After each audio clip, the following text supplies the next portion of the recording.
Momento, memore, and momento, vivere. Two Latin phrases which together essentially mean remember that you will die and remember to live. Essentially compelling us to be at peace with the fact that we have a limited amount of time to live. Therefore, to make the most of the life that we have by enjoying and having peace with it now. Because you can't take it with you when you go. Maybe that's just a fancy way of saying self-awareness. Because the truth is usually simple, but we complicate it. We'll say things like, life is messy, and I wish that I could break out of the cycle of adversity that I face. We say things like that. And it's true that sometimes things that are unfortunate happen. Things that we didn't plan for that are beyond our control. But it's also true that a big part of the lifestyle we live and the outlook we have on life is the result of our choices and our attitude. So it's very common for people to stay in the same cycle for years and decades of their life. And the same exact behavior patterns that you saw 10 years ago, you'll see in play today. And at some point,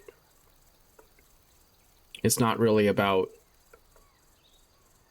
the challenges that they face. It's about the fact that in every circumstance, they take the same type of path. They make the same style of choices. And so they get the same sort of results. But in the absence of self-awareness, instead of deciding to change one's attitude, it's easy to blame external factors. Things like, if my spouse just behaved differently, then I'd be happy. Or if my boss just treated me differently, I'd enjoy my work.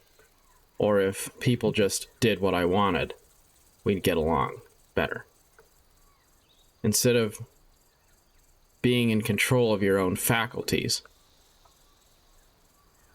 and understanding that it's within your power to have a good day and to determine how you interpret the events of your life, it's easy to rage at the world for apparently not living up to your expectations. We also tend to have billboards that we put up showing others what sort of people we are. Billboards that show our character through our actions. And the truth is, we think that these things are secret. We think that our personal thoughts, our little attitudes of pettiness, of vengeance, of judgment, are just in our heads. We think that no one knows. And in fact, sometimes we're so good at this that we don't even know either the content of our hearts, because we're so busy blaming those external elements. We don't realize that all we're really doing is raging against our own reflection in the mirror. So hypothetically, let's say that there's this guy And he's not really happy in his marriage because you know what the truth is? He just signed up real quick for a marriage of convenience with a woman who was available and kind of good looking. But there wasn't really any foundation there. And it was a house built on sand. And they never really shared a common love of doing things together. They never had common interests. They didn't really even have common values. It just kind of happened. And then they had a bunch of kids. And, you know, the funny thing about having kids is it's actually really easy to have children. If anything, it's harder not to. So they react to the reality that now they have a bunch of children. And so they try to control the situation and make the best of it and be there for their family. And then a couple of decades pass, and that's what they've been doing for a very long time. Because the truth is, a couple of decades go by very, very quickly. And you might think that that's a long time, but when you look back on it, it just feels like a couple of long weeks. And then there's that truth just festering in the background that personal life he never had, because he's just been working and trying to provide for his family and trying to do all those normal things that you're supposed to do as a grown adult person. And maybe that marriage isn't bad, but it's not really good either. You know, it's not like the content you'd make a romantic comedy out of, right? So then this guy goes out, and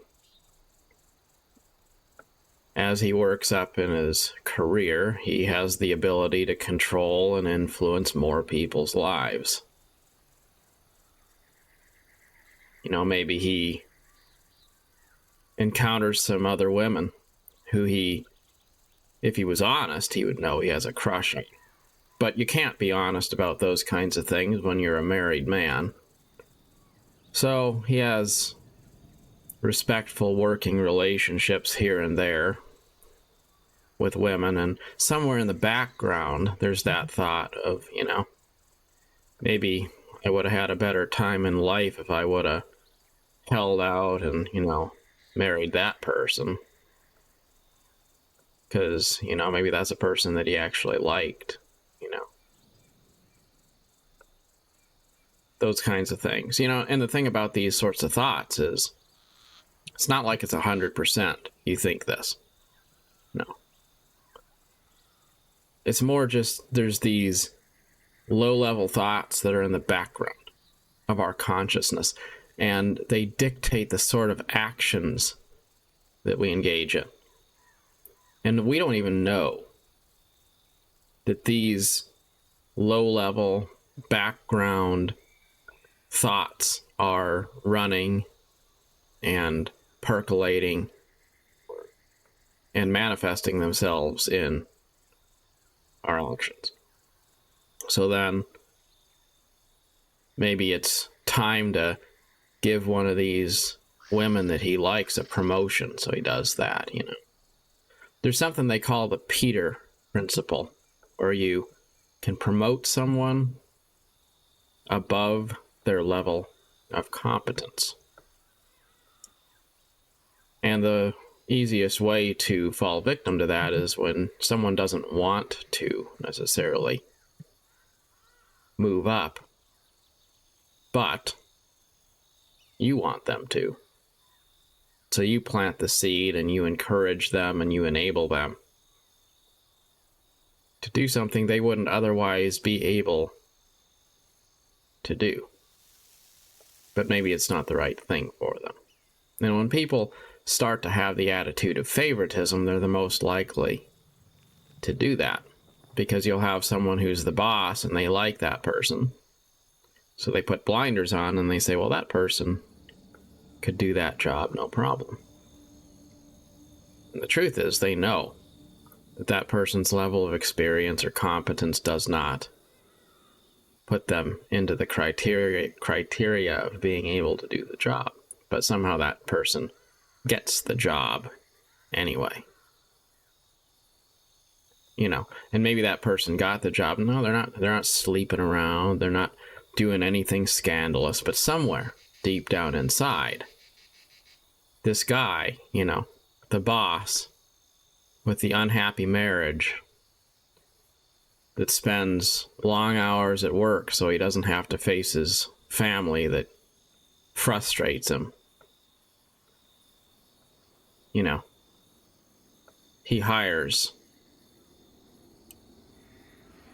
this good-looking woman for a job that she's not really qualified for. And then, after a bit of time, let's just say she finds somebody else to spend her life with, and she quits her job and she moves on. And then he's mad. And you know what he says? He says, you know, I invest in people's careers, and then they betray the business. Something like that. But the truth is, deep down inside, it has nothing to do with the business. Because if it was anybody else, it would just be water under the bridge, right?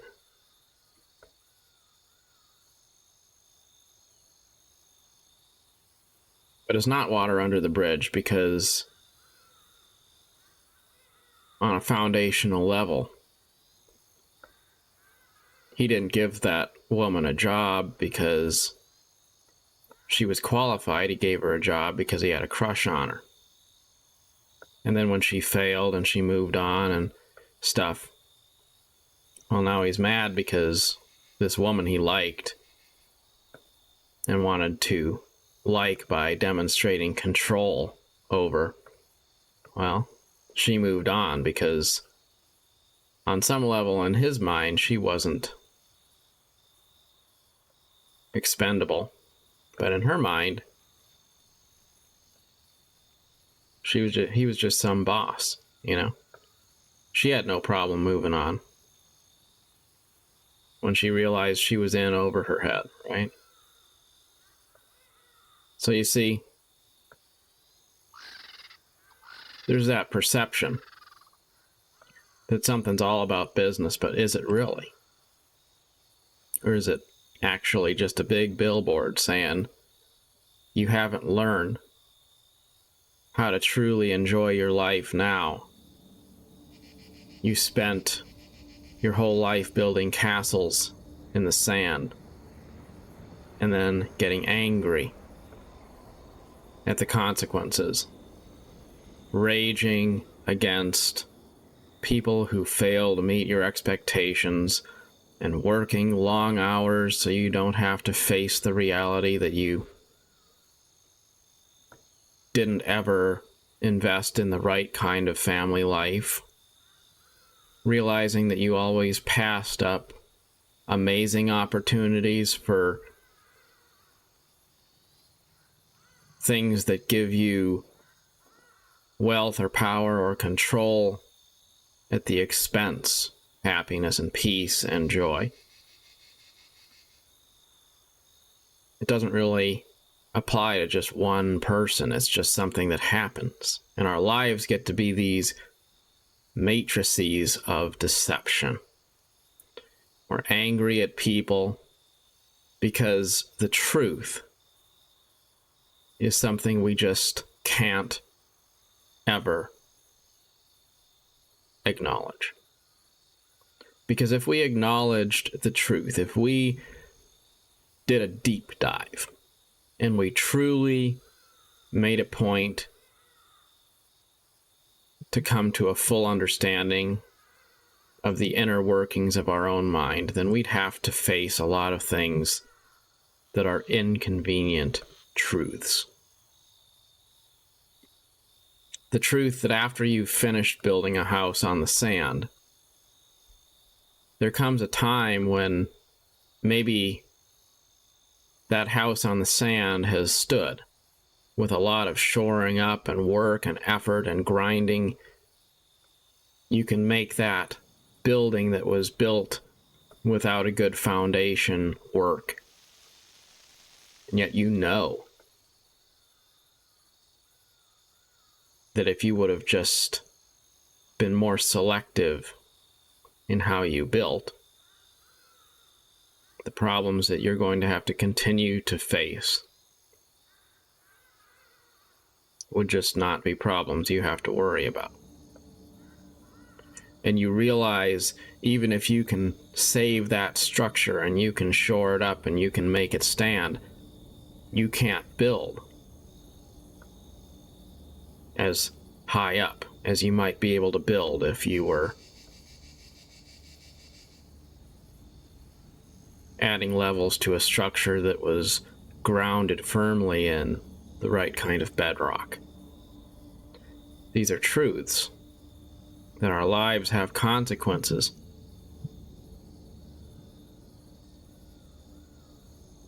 And so, a lot of times it's easier to avoid acknowledging the truth by blaming something, by blaming all the things that we're able to talk about. Because let's face it, the truth is it's a lot easier to rage against something your boss did than it is to be critical about life choices that you made. So usually the things that people complain about are just the easy outs. They're the things that are not difficult to talk about in mixed company. It's not easy to make a list of all your personal shortfalls and talk about those publicly. But it's easy to complain about the weather. And in the end, it all boils down to the people who are the most unhappy with life as a whole, most unhappy about what others are doing, are usually the people who really are just miserable about their own lives. So then what is the solution? It goes back to that phrase of knowing you will die and therefore remembering to live. Because when we talk about big global fixes to our life, things that would dramatically change the course of our life and put us on a different path, sometimes that's just not possible. Because sometimes we're closer to the middle or closer to the end than we are to the beginning. We can't necessarily undo the past. Even if we can look back with 20/20 vision and we can see how if we were to do certain things differently, we would get different results. As time goes on, more and more, we don't have the time ahead of us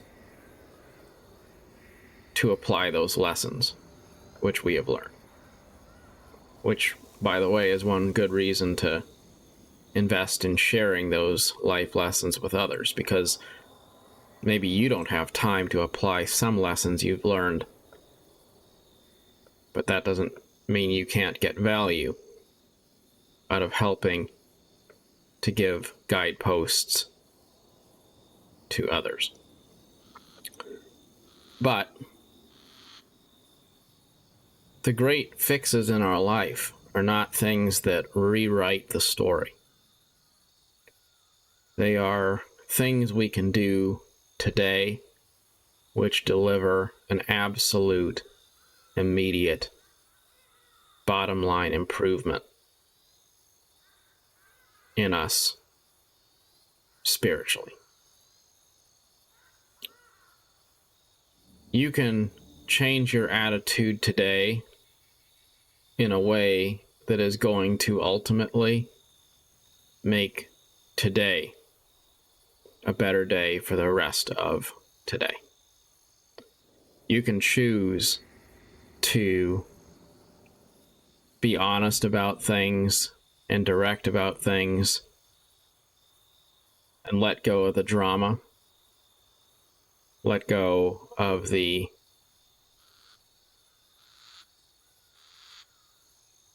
cryptic little ways you have of deceiving yourself, and just be honest with yourself about the condition of your life. Be self-aware about your emotions, things you like, things you don't like, things that make you angry, and then honestly, why? Why those things make you angry?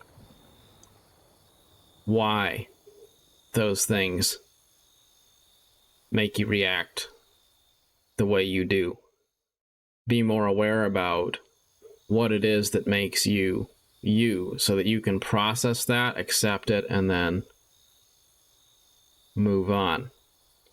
Get to the point where you can have a good day today, regardless of whether everything goes your way or not. And a big part of that comes from understanding that you will die. And we are all part of something greater than ourselves.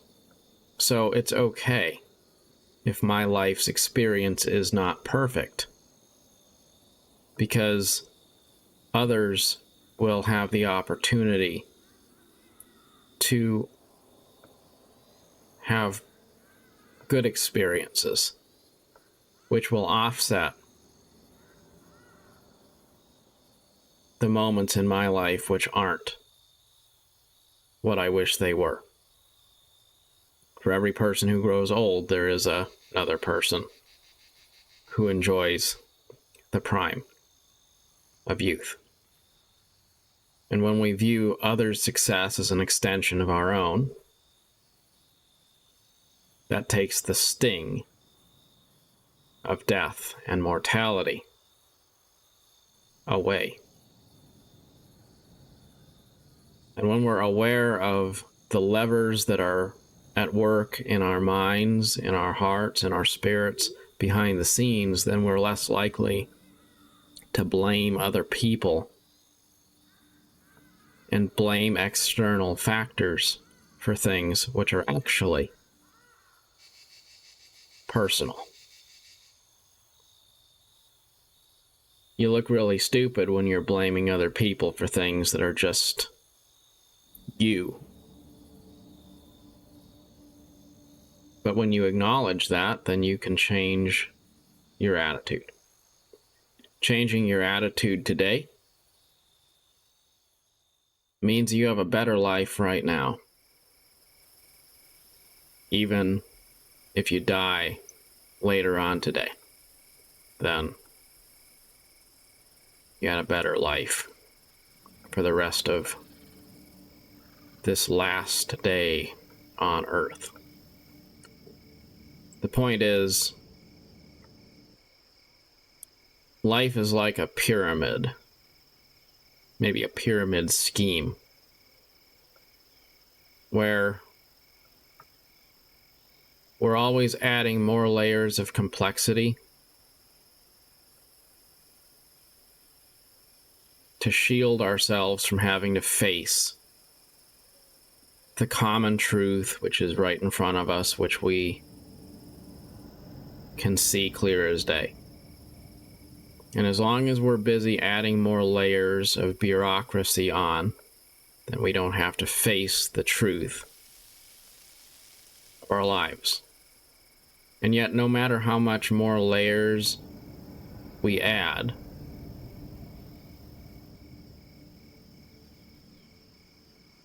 the truth will always come to light, and water will always find its level. And we know that, which is why arrogance turns into bitterness, and bitterness turns into this raging against the dying of the light. But when you let those things go, you might be surprised that life gets a lot better than you ever thought it could be. And people tend to respect folks who are genuine. People who are busy trying to deceive themselves tend not to earn a lot of respect. Because why would you want to follow someone who's too self-absorbed to even be able to see the truth of their own life? If you can't find peace in your own life, then why would you consider yourself to be in a position to help other people find it?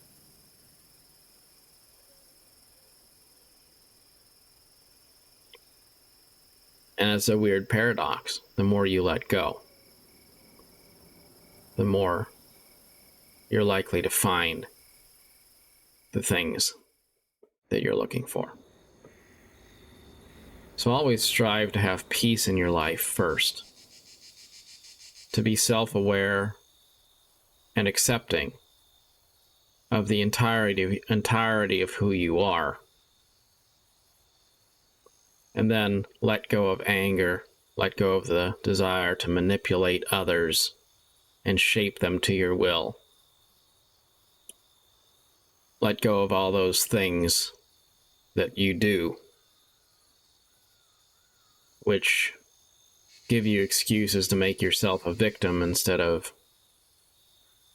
facing the reality of some truth that might feel inconvenient in your life. And remember that ultimately, because you will die, that is the reason why it's so important for you to view your life as complete and whole today. Life is too short to feel like it's not enough. As always, good luck on your journey, wherever you find yourself. Until next time, thank you for watching.